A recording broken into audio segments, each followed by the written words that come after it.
सभी भक्तों को जय माता दी। सावन मास की शुक्ल पक्ष की नवमी के महाराज श्री के प्रवचन है, ये आप सुनिए।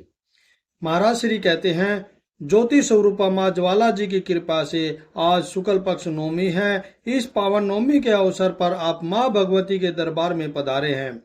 कोई कष्ट है, संकट का है, या कोई पारिवारिक समस्या है या मानसिक समस्या है, किसी भी दुख की समस्या को लेकर आप धाम में आए हैं।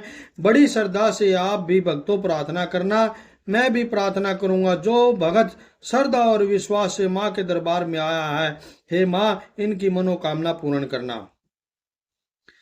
भक्तों, इस धाम का नियम है, आप लोगों को वो नियम जानना सुनना बहुत जरूरी है। देखो भक्तों, आप आए हैं कष्ट में हो और आप चाहते हैं महाराज आपका 2 मिनट में कष्ट काट दे, और आप महाराज के निवास स्थान पर भयंकर भीड़ लगा देते हैं मिलने के लिए। अगर आप यहाँ कष्ट कटवाने के लिए आए हैं, तब तो आपको महाराज से उनके घर पर मिलना नहीं है। आपको किससे मिलना है? आपको मैया से मिलना है अगर आपने कष्ट कटवाना है। अगर आप खाना पूर्ति करवाना चाहते हैं तो आपकी मर्जी है। भक्तों, आप पहले जिसके दरबार में आए हों, पहले उसके हाजिरी लगाइए। और वह हाजिरी 1 दिन की नहीं होती, 1 घंटे की नहीं होती, वह हाजिरी 2 दिन के लिए लगती है। आप धाम में आते ही, प्रसाद मैया के चढ़ाते ही बस महाराज के घर पहुंच जाते हो कि आप महाराज से मिले और महाराज हमारा कष्ट काट दे। पता नहीं आपको किसने कह रखा है कि आप महाराज से मिलेंगे तो आपका कष्ट कट जाएगा। मैं कहता हूं कि आप महाराज से नहीं मिलेंगे और यहाँ बैठकर चले जाएंगे तो भक्तों आपका फायदा हो जाएगा। भक्तों, आपको भक्ति की पहचान अभी नहीं हुई है। गुरु महाराज कह रहे हैं, सुनिए भक्तों, आपको भक्ति की पहचान नहीं हुई है। गुरुओं की बात पर विश्वास करना पड़ता है, लेकिन आज कलयुग है। गुरु भी ऐसे होंगे तो चेले भी ऐसे ही होंगे।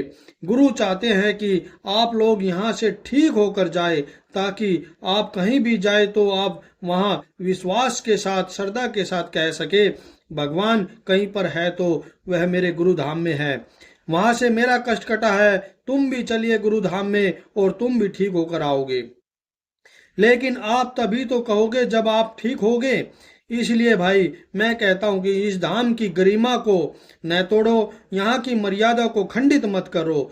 मुझे तो कोई दिक्कत नहीं है, कभी आप समझो, लेकिन मेरा नियम है। यहाँ धाम पर सेवादार भी बताते हैं, आरती होने के बाद आरती में बैठना होता है और आरती के बाद में आपको भोजन करना है या 1.25 घंटा हरि कीर्तन करना है। नियम तो ऐसा है कि आरती के बाद आपको यहाँ बैठना है और बैठकर सुंदर भजन गाने हैं, जैसे हरे हरे कृष्णा हरे हरे राम नारायण भजे सीताराम।